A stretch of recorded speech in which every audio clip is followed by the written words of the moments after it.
এটি একজন high school শিক্ষকের বসত ঘর। জীবনভর বহু শিক্ষার্থীর জীবন গড়লেও গড়তে পারেননি নিজের থাকার ঘরটুকু। ব্যয়বহুল চিকিৎসার খরচ মেটাতেই অনেকটা নিঃস্ব হয়েছেন অবসরপ্রাপ্ত এই শিক্ষক। জীবনের শেষ ইচ্ছে পাকা একটি ঘর তুলবেন তিনি। এই 24 বছর 6টা মাস আমি শুধু গাধার মতো খাটিয়ে গেলাম, কিন্তু সবার উপকার করতে গেলে আমার নিজের আমি কিছু করতে পারি নাই।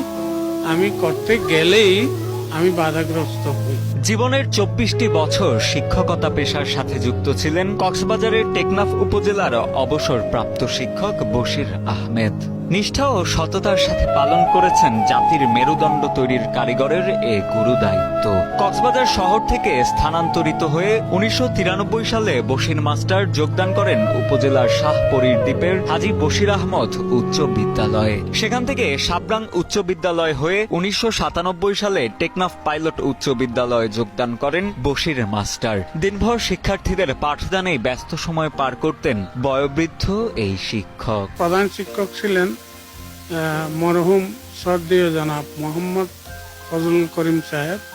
উনি এক সময় ডাকি আমাকে বললেন যে বশির সাহেব, 12 বছর আগ পর্যন্ত এই বিদ্যালয়ে কোনো খেলাধুলা হচ্ছে না, কোনো সংস্কৃতি, কোনো নাটক নোবেল কিছু হচ্ছে না, আপনি কি করতে পারেন? ক্লাস 9-10 এর ছেলে এদেরকে নিয়ে একটা বই আমি নিজেই লিখেছি, এটা স্যারকে দিলাম, স্যার দেখি শুনি হ্যাঁ এটাই করেন।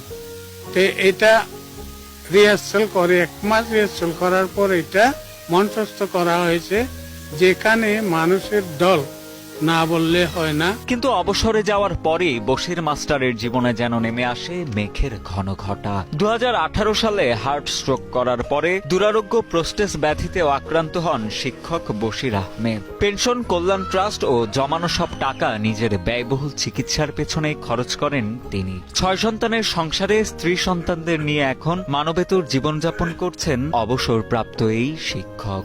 প্রোস্টেট রোগে ভুগতেছি এবং হার্ট রোগে ভুগতেছি, কিছু করতে পারতেছি না। পরিবারে যে আমার ইনকাম করবে এমন কেউ নাই। একটা বাড়ি করার ইচ্ছে ছিল,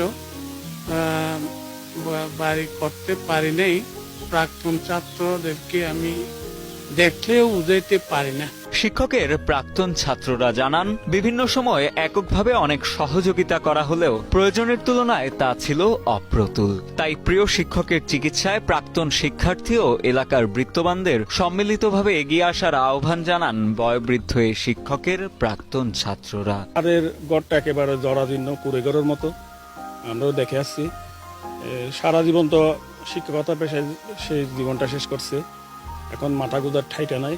আমরা যদি সম্মিলিতভাবে একটা যদি উদ্যোগ নিই, একটা মাথা গুঁজার ঠাইয়ের ব্যবস্থা করে দিই, আমরা দুনিয়াতেও সব পাবো, আখিরাতেও পাবো। না, আমি সবাইকে যারা প্রাক্তন ছাত্র আছে, স্যারের ছাত্র আছে, সবাইকে সহযোগিতা করার জন্য আমি অনুরোধ জানাই।